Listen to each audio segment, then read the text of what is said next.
Hello, and welcome to this session of the Society for International Development Virtual Conference, Circular Economy.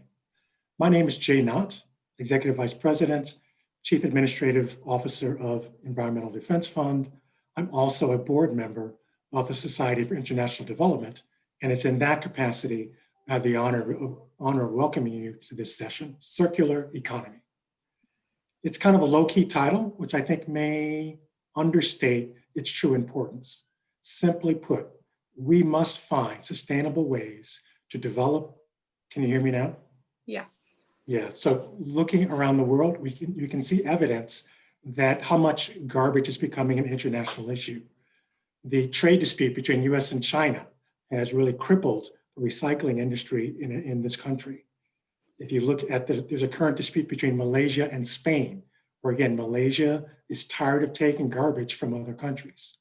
US and Kenya, there's a dispute now driven by the plastics industry trying to force Kenya to take both more plastic products as well as more plastic waste.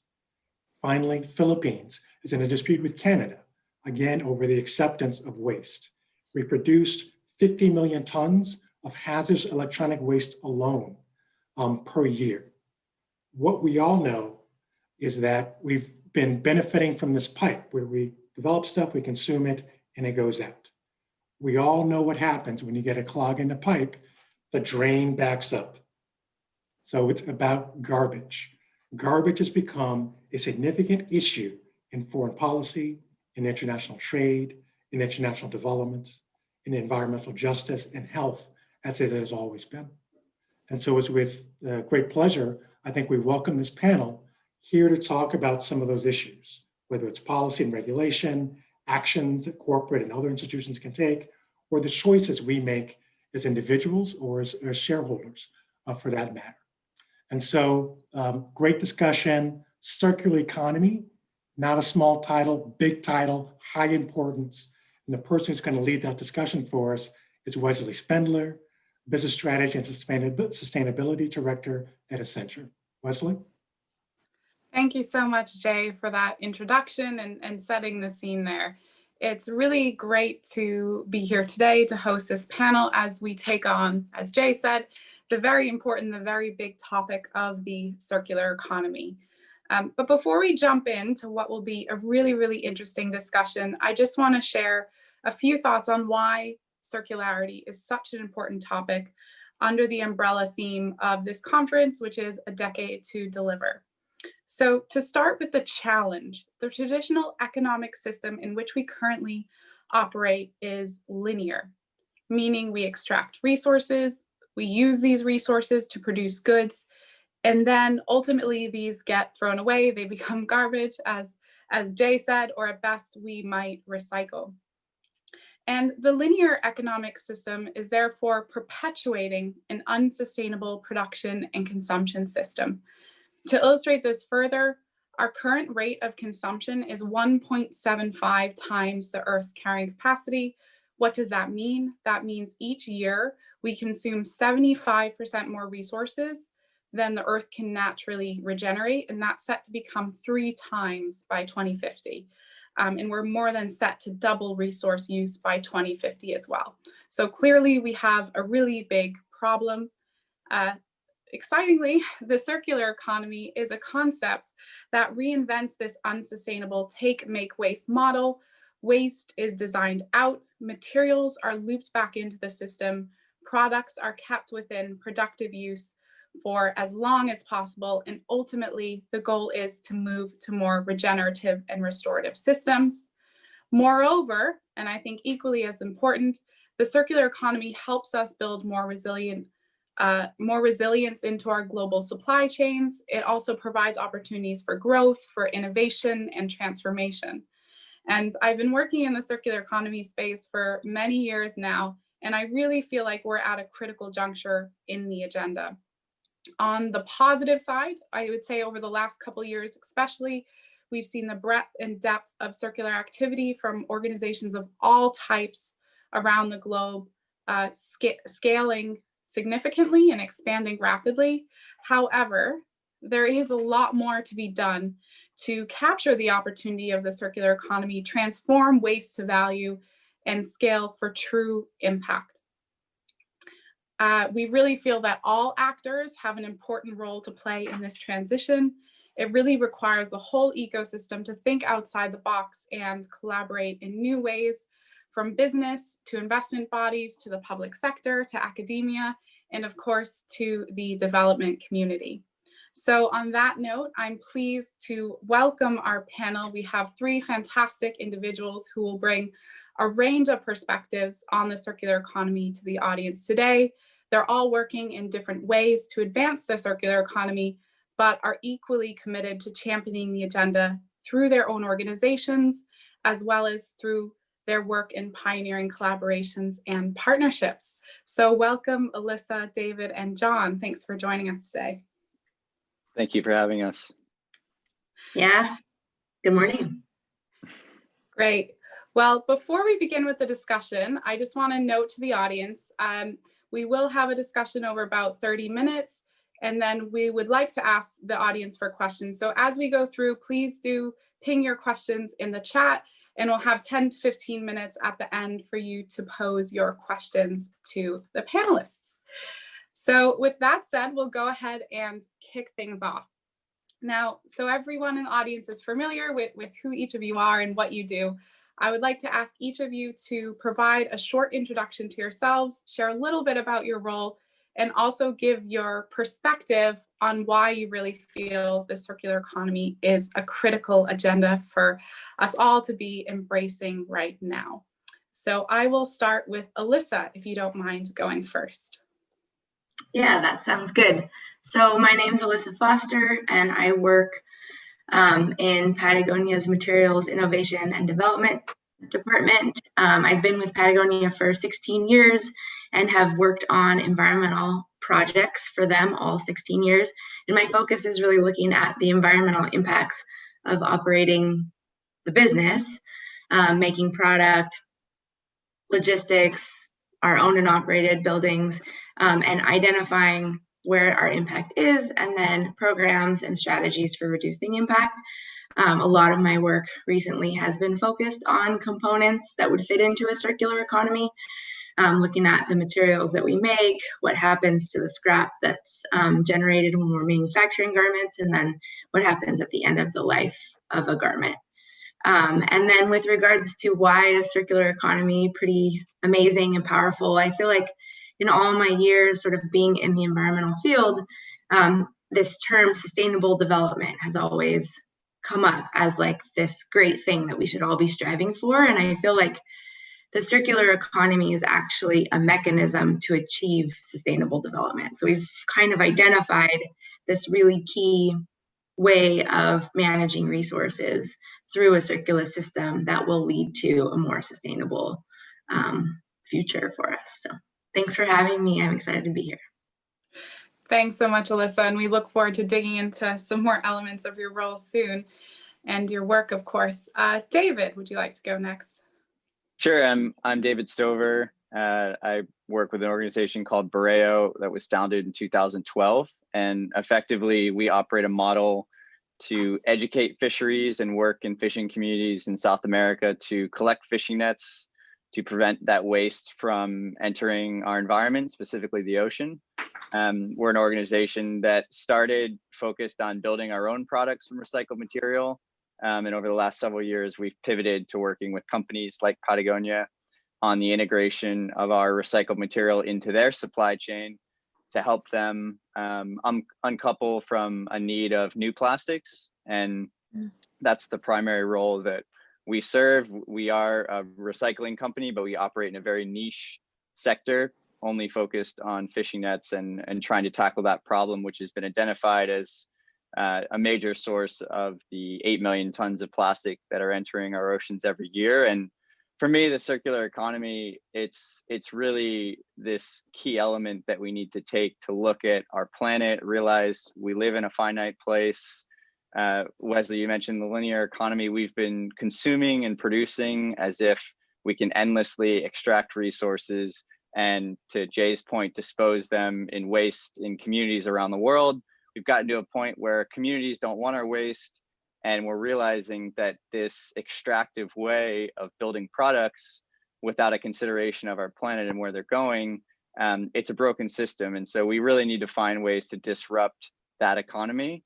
And we see that through not only recycling plastic and making use of the waste that's floating around our planet, but really more importantly, redesigning products to be effectively, with better materials that last longer, products that have an end of life, and really just reducing consumption as a priority number one to kind of get over this hurdle that we've created by having to extract and produce waste at a level that our planet, quite frankly, can't sustain for that much longer.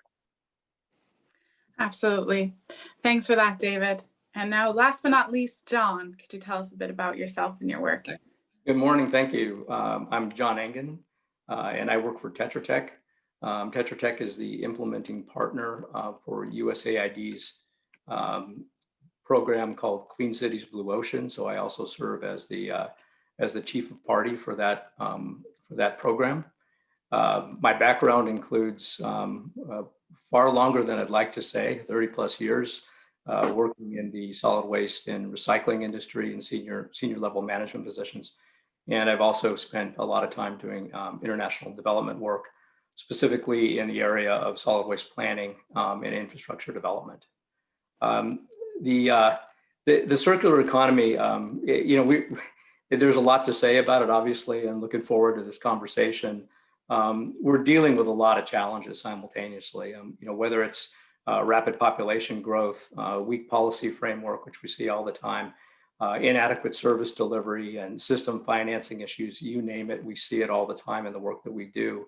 And it's so important that we coordinate our interventions and solutions with a long-term vision in mind. And that includes circular economy principles. We have to have them to make it work.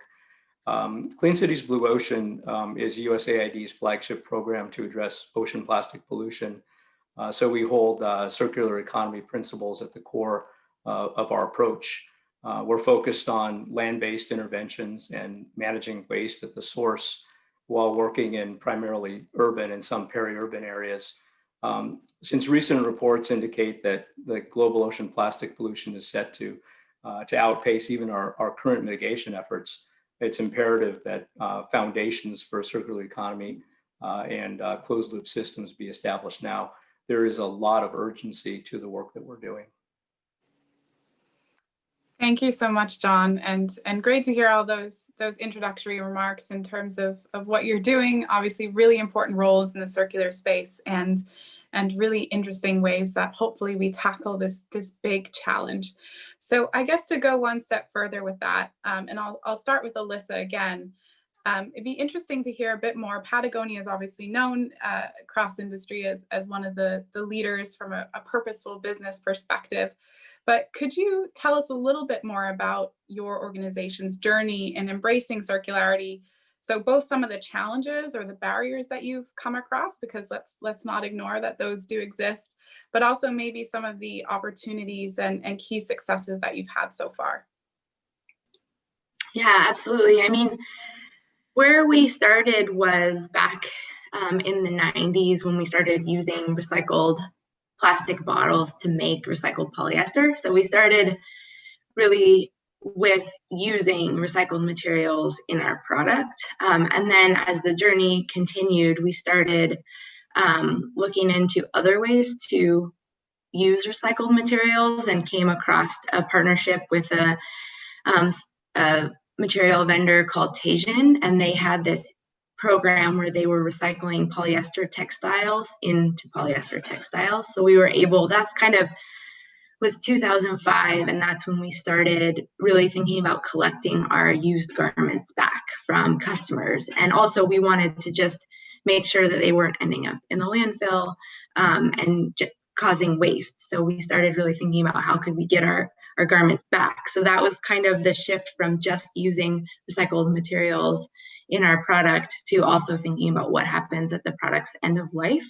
And so, we think about both aspects really comprehensively right now. We use recycled cotton, we use recycled wool, recycled nylon, recycled cashmere. And so we're using a lot of recycled inputs, and then we're really putting a lot of effort into figuring out the best end of life solutions to keep the garments out of the landfill. And a key is our worn wear program.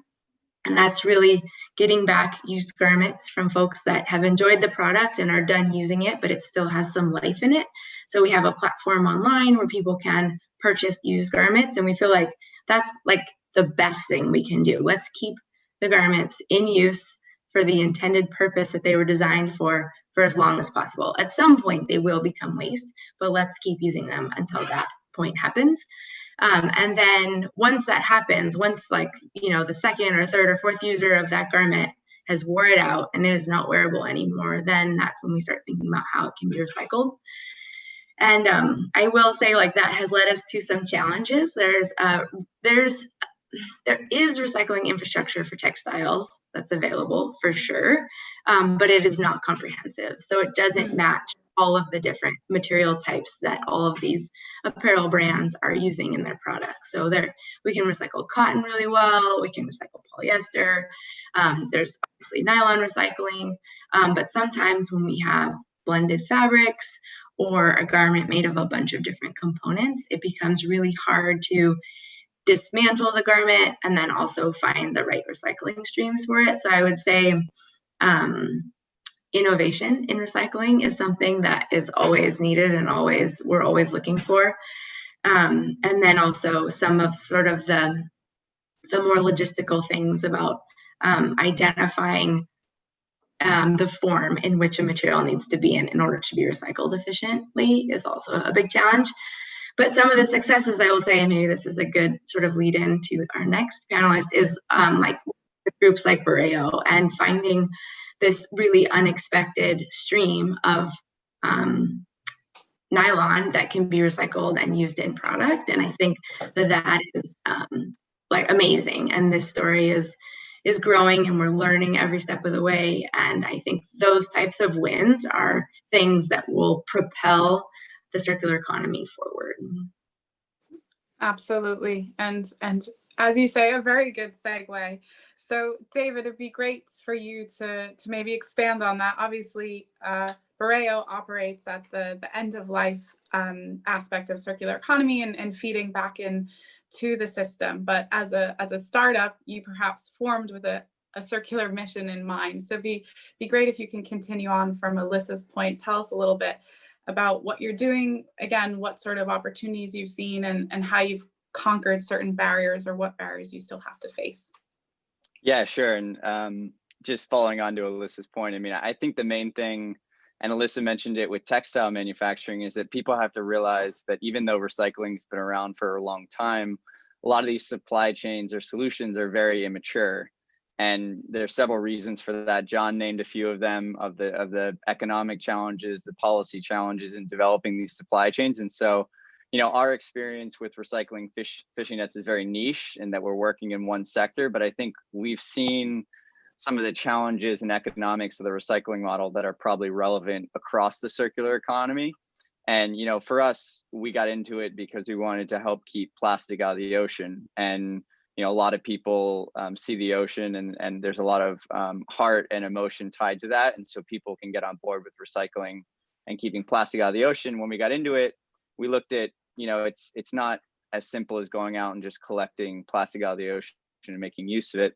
You have all this various streams of waste coming from all these areas. And it's really focusing on how do we keep that plastic out of the ocean. And that led us to looking at different waste streams and eventually finding out that fishing nets were a major source and only being able to focus on that. And now seeing the scale of just that one industry and that one problem, this will likely obviously be our career. And, I think the challenges that we face there are the challenges that all recyclers face. Having a clean and consistent source of material that you can economically move it from a stream of waste, add value and put it into products. And I think, the important points that Alyssa brought up are that, even before getting into let's put recycled products into our own products, let's redesign a product to last longer, let's repair it, let's find end of life solutions. And the fortunate thing that we have and the opportunity that we've seen at Borreo is that we get to work on this downstream issue of waste, which is really why we got into this, to help keep this material out of the ocean. But we're now getting to work upstream with partners like Patagonia, who are thinking ahead and saying, before this even becomes a problem, how do we redesign our products to reduce the amount of plastic we're using? How do we use new materials? How do we make use of the plastic that's floating around our planet? And really, how do we make our products last longer so that we just have less waste going into the stream that we're trying to work with right now? And so, yeah, we're very bullish on recycling, but we're also bullish on new materials and just managing our waste differently than what's currently happening. Two very good points. And I think the points around how you redesign and how you think about the inputs to the system are often underappreciated with circular economy, but certainly very important to making the full loop happen. So John, I think another really nice segue, David touched on, the issue of ocean plastics and pollution, and obviously that is a focus area of the Clean Cities Blue Ocean program. Can you dive in a little bit more to again, what you're looking at with that agenda? What are some of those kind of barriers and opportunities you see from your perspective? Sure, absolutely. So at a high level, CCBO's mission is to, as you mentioned, to slow and ultimately prevent leakage of plastic into the ocean. And in order to do that, we're focused on the things that you would expect: social behavior change at the local level, governance and capacity building, and the development of stronger recycling and reuse markets in our focal countries.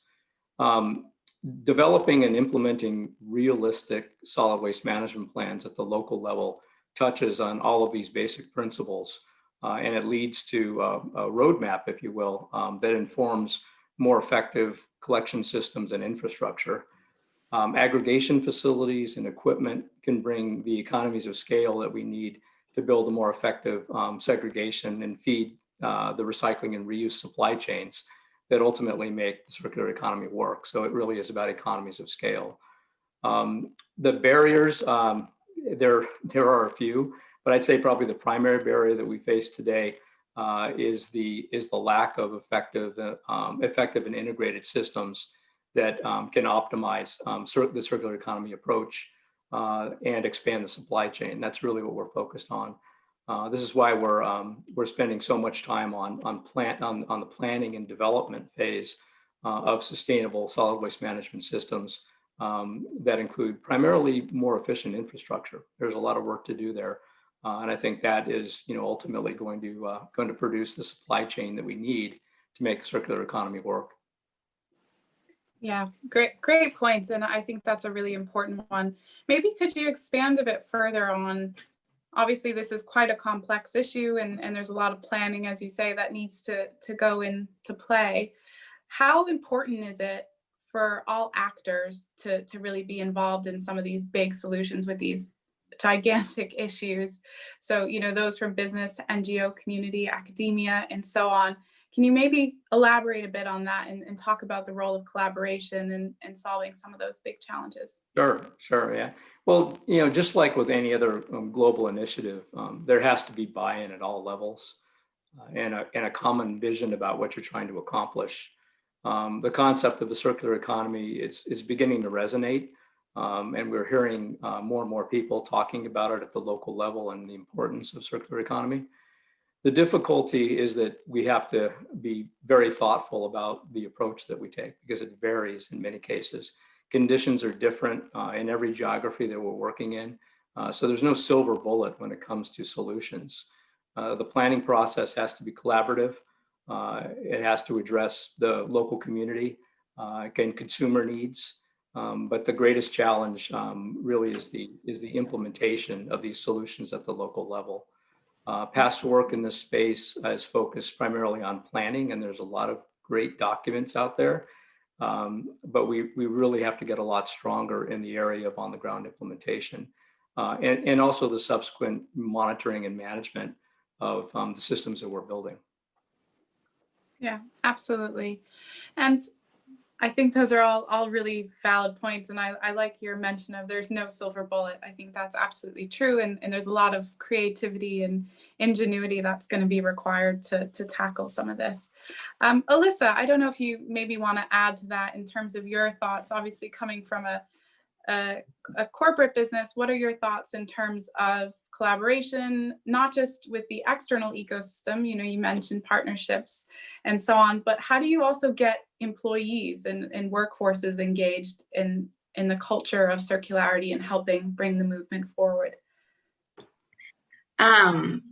Internally, honestly, I feel like we've set some goals around using recycled materials and having end-of-life solutions for our products. And so those have really gotten everyone aligned and interested in participating in reaching those goals. And so I do think that's one thing about Patagonia. It's a pretty unique company, but it's always been very environmentally minded, and a lot of that direction comes from leadership. And so it's a very helpful way to motivate collaboration internally. And so when I say things like this, I always try to acknowledge that I know all businesses aren't structured that way, but man, does it make a huge difference when there's support from leadership around these initiatives. But I will say also that for the time that we've been using recycled materials, like they've become more and more available, and we're seeing more brands use recycled polyester, recycled nylon, recycled cotton. And so that starts to make these decisions easier. You see your peer brands also doing it. It helps with price points as more adoption occurs. And so I think once you start to get some momentum, it becomes like less of a decision. Should I do it or should I not do it? It just becomes like, oh yeah, of course we're doing that. That's the right thing to do. The material is great. We're not sacrificing performance or like hand feel. And we're using waste, which is amazing. And then it's so important, I feel like, collaboration in the industry. And there was a working group a while back that was in the apparel industry, and it was talking about figuring out some new recycling innovations and really how to support them and get them to scale. And it was just such an interesting dynamic, because you have the groups that have the waste that want it to be recycled, and then you have the groups that want to buy the recycled materials, and it's not always the same players. And so it's really important to collaborate to make sure you find all of the groups that are needed to like put this puzzle together that is creating a circular system or a circular economy. Yes, a puzzle. I sometimes refer to it as a spider web. I think there's so many different levers that you need to pull, which are all equally important, but very essential. And David, just to bring you in there, obviously, a lot of the work that we see in circular economy is driven in North America or in Europe, but there's obviously a really important role for the circular economy and collaborations across other geographies, as Boreo's demonstrating with your work in Chile. So could you maybe tell us a bit of your thoughts on how organizations and businesses in developing countries can position themselves to unlock the circular advantage? Yeah, I mean, I think, John made a really good point that a lot of people in this space miss. And, we've been doing this for 8 years, and I can't tell you how many 50-page reports we've read with beautiful infographics and charts that make it look like we've solved the problem. And, the frank reality of it is that, we're pumping out plastic products from petrochemical facilities at a rate of 300 million tons a year. We're recycling less than 10% of it. Our production of plastic will potentially double in the next few decades. And really the cards are stacked against this industry to recycle and reuse materials. And quite frankly, I think some of the companies making those plastics know that reality. And for them economically, it's a risk. And I think to really, as a system, tackle that, we really need to work geographically across the developed world and the developing world, and really look at the full supply chain. And when I say that, I mean, consider the downstream impact.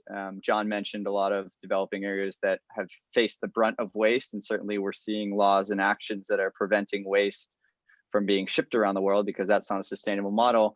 But in the upstream side as well, a lot of the partnering countries that we work with, certainly in South America, certainly in Asia, on the upstream side of production, there's a lot to be done there. There's a lot of innovation in the way that the products are designed and manufactured to make use of the waste. And then certainly on the downstream side, what we've been working on in South America, we see similar opportunities from programs in Southeast Asia, all throughout the Pacific, certainly in Europe and the US as well, and basically identifying all of these streams of waste coming from every industry. And there's really another economy there.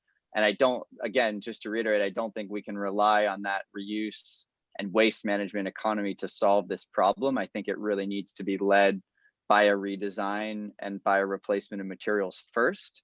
But certainly to make use of the materials that are out there and the waste that we're creating, we really have to develop these ideas. And there's a great amount of opportunity in the developing world to implement these business models. And I mean, selfishly looking at the whole ecosystem, it's a big ask, but I would say if we could move subsidies and support away from the production and extraction side of it, so move subsidies away from extracting fossil fuels and creating petrochemical products, and we move those subsidies to managing our waste, we give ourselves a much better shot at getting ahead of the problem. Otherwise, we're always going to be kind of lagging this production schedule and really trying to put a Band-Aid on this kind of bubbling issue of waste that's obviously getting out of control.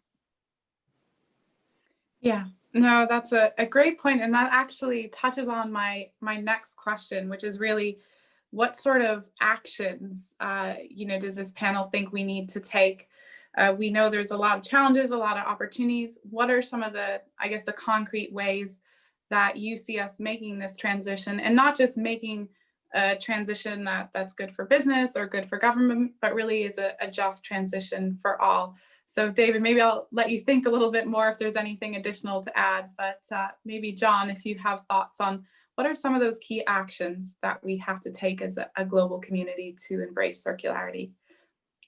Well, I think it all starts with the recognition that this is an iterative process that we're a part of, especially in most developing economies. Effective buy-in from stakeholders, and all stakeholders, local government, NGOs, ESOs, the private sector, is really key to creating an efficient circular economy model. This means long-term planning, collection and aggregation systems, and supporting governance that yields the kind of economies of scale and sustainable supply chain that's necessary to make all of it work. But that's really not enough. Creating greater awareness on the importance of environmental stewardship and its trade-offs is going to be critical going forward to really make the circular economy model part of all of our DNA. Great points. Alyssa, anything to add there? What are your key actions? I feel like we are definitely keen on looking to support innovation in the space. And, we have our material types and product types in mind, but I do think it will help to address recycling challenges that other brands and industries have. And I think, thinking about where those systems are, we have a lot of products made in all parts of the world, a lot in Asia, and there's a lot of waste that comes from there. So it'd be great to have infrastructure there, but then there's also this whole part of the system that happens in the United States, which is wearing the clothes and using the clothes and then disposing the clothes. So what are the right systems for the right location so that it makes financial and logistical sense to capture and recycle these materials? And what do you think on that point, just to expand a bit, what do you think the role of consumers is, right? Because we know there's an important role for those, making and producing products and responsible for getting them back at the end of life. But what sort of things do consumers need to think about as we consider the sustainable transition, the circular transition, or should they not have to worry about that and be facilitated in an easy way to consume more sustainably? I think the consumers, they are the drivers of all of that. We are the drivers of all of this. We get to pick with our dollars what we buy. We get to pick how much we buy. We get to choose what happens to it once we've used it.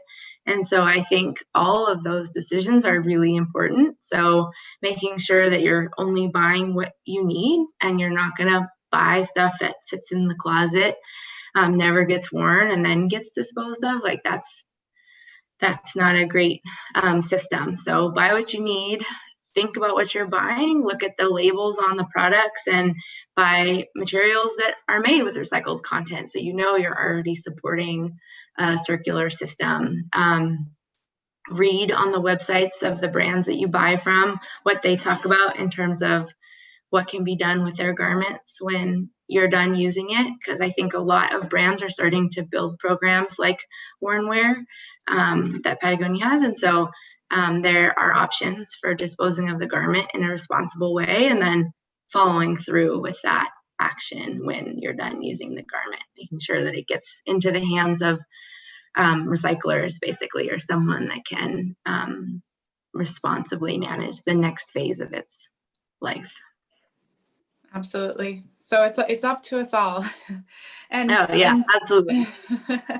and there's Dave, no silver bullet thing. Like yes, everyone's got to do a little bit, and then we'll build this system. yes, for sure, for sure. And David, any additional thoughts to what Alyssa and John said in terms of some of the critical actions and activities that need to take place in addition to what you already shared?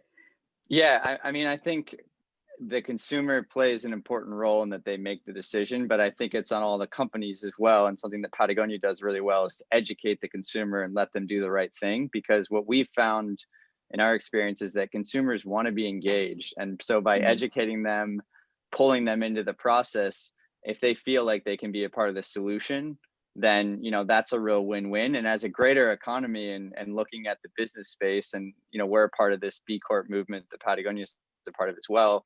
The idea of taking people and the planet into consideration in your economic model. I mean, one transition that we've seen accelerating in the last 3 years is that, our economy always looked at this idea of protecting social health or protecting the environment as a cost to the business that would take away from profit margin. And the transition that we're all seeing now is that it's actually by not doing those things. So by creating issues in the way that we look at social justice and environmental justice, by creating issues with waste, that's actually a longer term risk for your business. And you're even seeing some of that transition into the bigger energy models in Europe, where the extraction model is looked at as a risk. And if we don't start innovating and finding new ways to extract energy, to embrace these cleaner energy models, to use new responsible materials, and really educate our consumers as to why we do that, then business as usual is at risk. And so for an economy and for a business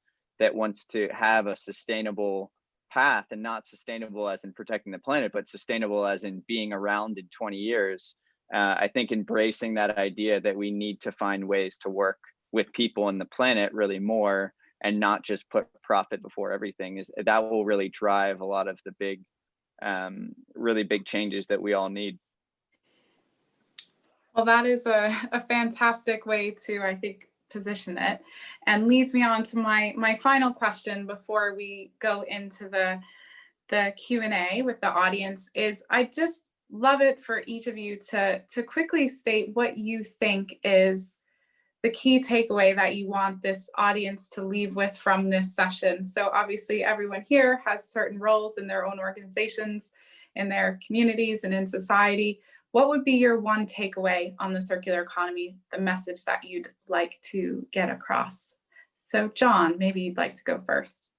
Well, hard to limit it to one statement, but I'll just share a few thoughts. First, embrace collaboration, because this is a much bigger issue than any one person or one organization can solve. Secondly, I would say be patient, because there is no quick fix or a single model that's going to work everywhere, but we can certainly learn a lot from each other by listening to each other and working together. And finally, the circular economy by definition requires a systems approach, and that relies on an efficient integrated infrastructure that creates a viable supply chain to feed the system. That's really very simply what we're trying to do. And our ability to develop local, scalable, and replicable systems, along with our commitment to behavior change, are really the keys to building a sustainable circular economy. Great. Alyssa. I think that using data is a pretty important way to make decisions and start moving forward in this space. And so, you know, for anyone that's listening, whether it's in your personal life or in your job, if it's your job, like look at what you're making and see if those materials can be made using recycled inputs, or look at the waste that you're generating and see what the bulk of that waste is, and identify better management streams for it maybe than they're currently going into now, and focus on the big things, you know, focus on the bulk of your business, the bulk of your household waste, and that's going to be a good starting point. Yeah, I'll just add on to Alyssa's point there. I mean, I think looking at our impacts now, whether you're a consumer and it's the impacts of the products you buy, whether you're a company or you're a service and it's the impact of the product that you manufacture or the service you deliver, just realizing that we're all working in this complete system, or really a whole system. And if we can collectively educate both ways, learn from the consumers about what they want to protect their health and to protect the planet, and as companies show consumers how we can build products in a better way and deliver services in a way that helps protect their planet or their people, then we really prioritize our health and the health of the environment as a factor in our economy. And I think that we really need to do that across businesses, across governments, to really take a step forward. Because if the environment or people are always a distant second or third to the profit of a company, then we're up an uphill battle in our economy. 100%. And I think those were really good points to end the Q&A here. We will turn to the audience now to build on that. Again, really insightful thoughts on some of those big challenges, but some of the opportunities and the action that you see moving forward.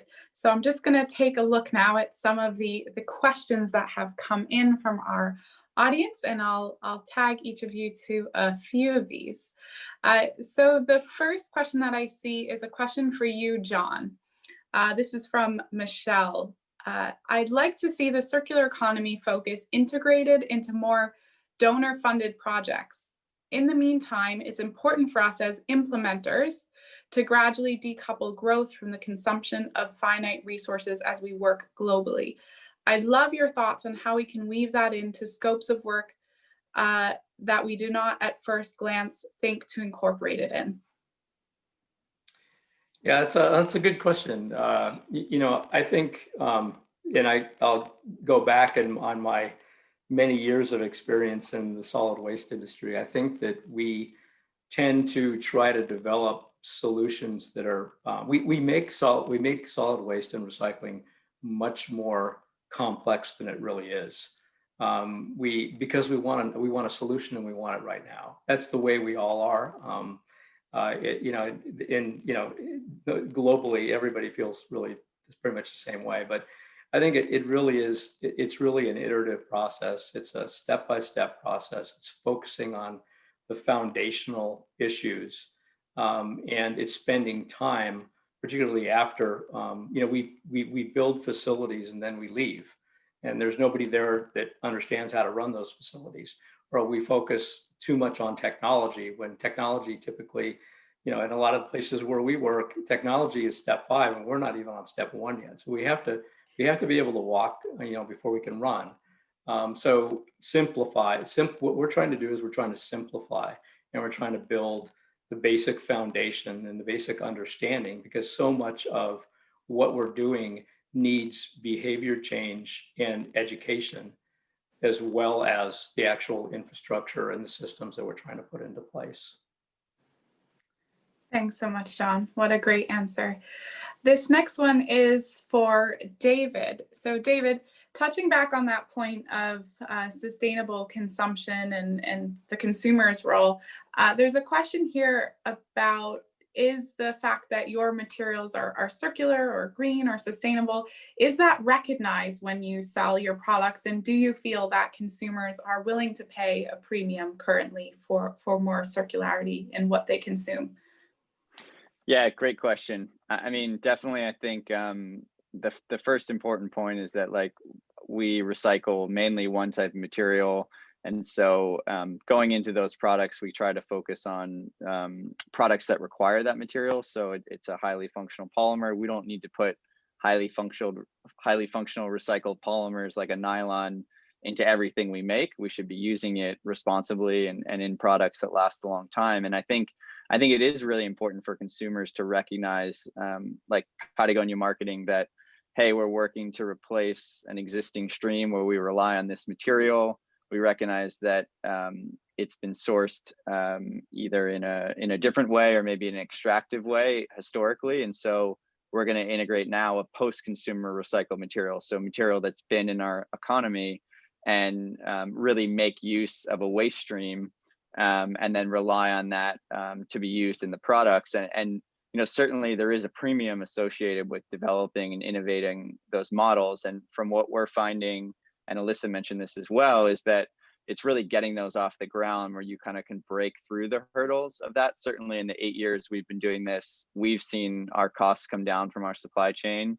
And as you grow towards a model of more companies in one industry adopting a technology and then influencing another industry to adopt that technology, as you scale those, assuming that it's in a targeted and effective way, you can bring the cost down. And just following on to that cost point, I also think that an unfair advantage against recycling in the circular economy right now is that just the cost of plastic is too cheap. New plastics, right? As an economy, we subsidize it. We don't require companies to have any responsibility for the extended use of their product on new plastics. And so I think it will take adoption by companies and consumers to put value into plastic, but it also will take some policy to recognize that the way we're pumping new plastic at a cheap price into the economy is not benefiting the system. Yeah, absolutely. And I think this next question actually is a similar strand of thought, and I'll maybe ask Alyssa to respond to it.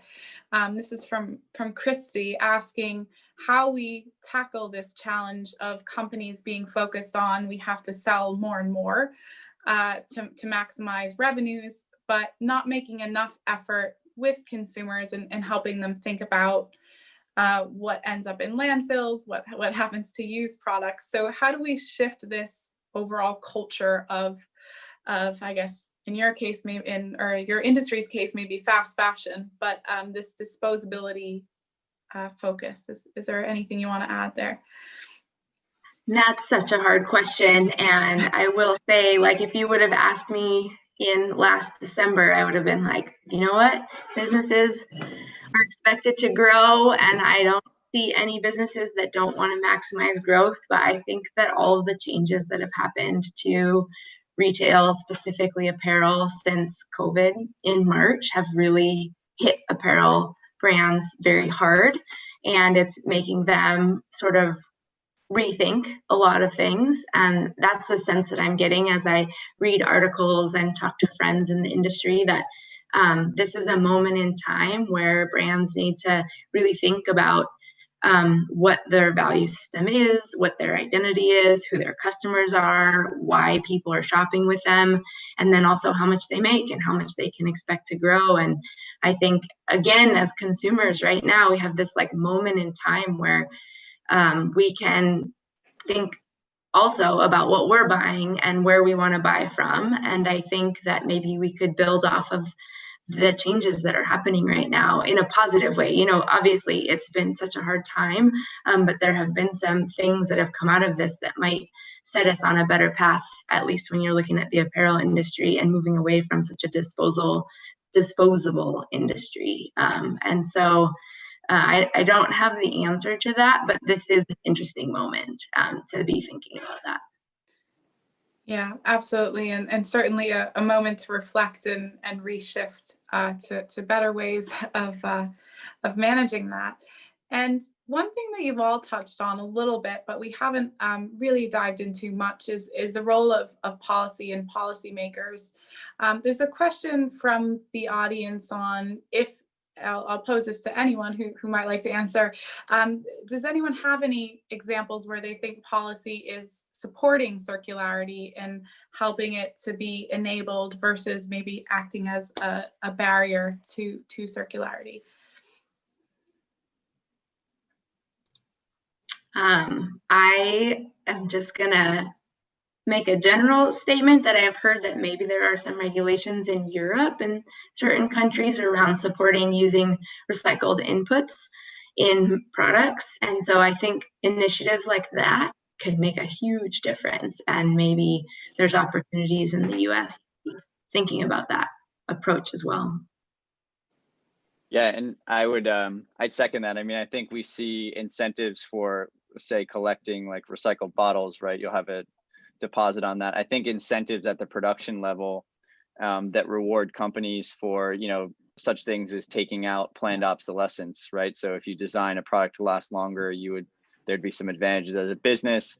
Looking at the EPRs or extended producer responsibilities and how a company may be impacted by the impacts of their products, and really developing a system where manufacturers and companies are incentivized to build better products that last longer from materials that either make use of waste on the planet or make use of innovative materials. I mean, I think policies in that space, I think they have the potential, as what we've seen in Europe, to have some bigger shifts more quickly than if we were just kind of going on the market demands from consumers and companies.